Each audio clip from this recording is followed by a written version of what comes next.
व सबस्क्राईब करा आणि बेल आयकॉनला क्लिक करा। तावडे हॉटेल उड्डाणपूल व उजगाव उड्डाणपूल येथे सतत होणारी वाहतुकीची कोंडी रोखण्यासाठी सिग्नल यंत्रणा पुन्हा सुरू करावी। करवीर तालुका शिवसेना उद्धव बाळासाहेब ठाकरे।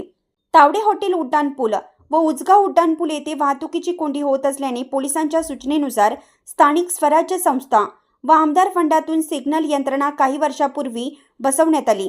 त्यानंतर ही यंत्रणा का बंद ठेवण्यात आली याचं कारण कोणतं हे समजण्यास मार्ग नाही। ही सिग्नल यंत्रणा बंद स्वरूपात असल्याने या दोन्ही उड्डाणपुलाखाली वाहतुकीच्या कोंडीचा प्रश्न जटिल झाला आहे। पश्चिम महाराष्ट्रातील गांधीनगर बाजारपेठ व 3 औद्योगिक वसाहतीसाठी वरदान ठरलेलं हे पूल वाहतुकीच्या दृष्टीने अत्यंत महत्त्वाचं आहे। सिग्नल यंत्रणा बंद झाल्यापासून येथे वाहतूक कोंडीची समस्या डोकेदुखी बनली आहे। विद्यार्थी, ग्राहक वर्ग, नागरिक व वाहनधारकांना याचा नेहमी त्रास सहन करावा लागतो।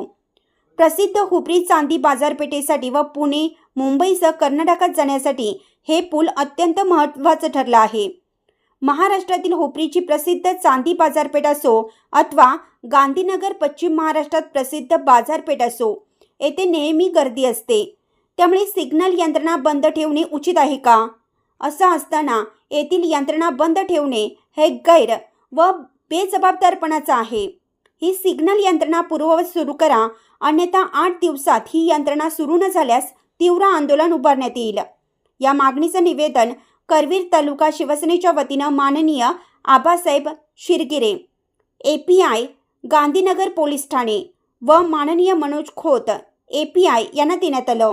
यावेळी अधिकाऱ्यांनी सांगितलं की या दोन्ही उड्डाणपुलाखालील वाहतूक कोंडीची समस्या सोडवण्यासाठी योग्य त्या उपाययोजना करू व सिग्नल यंत्रणा पूर्ववत चालू करू। यावेळी करवीर तालुका प्रमुख राजू यादव, उपजिल्हा प्रमुख पोपट दांगट, विभाग प्रमुख दीपक फेमवाला, विभाग प्रमुख वीरेंद्र भोपळे, गांधीनगर शहर प्रमुख दिलीप सावंत, उपशहर प्रमुख दीपक अंकल, शरद माळी, फेरीवाला संघटनेचे कैलास जाधव, बाबूराव पाटील, किशोर कामरा, सुनील पारपाणी, मनोहर आहुजा, दीपक धिंग, धर्मेंद्र मेघवाणे, महेश सचदेव, वसंत पोवार, नमेश चव्हाण आदी उपस्थित होते। इंडियाचा आवाज न्यूजसाठी तुकाराम वाघमारे।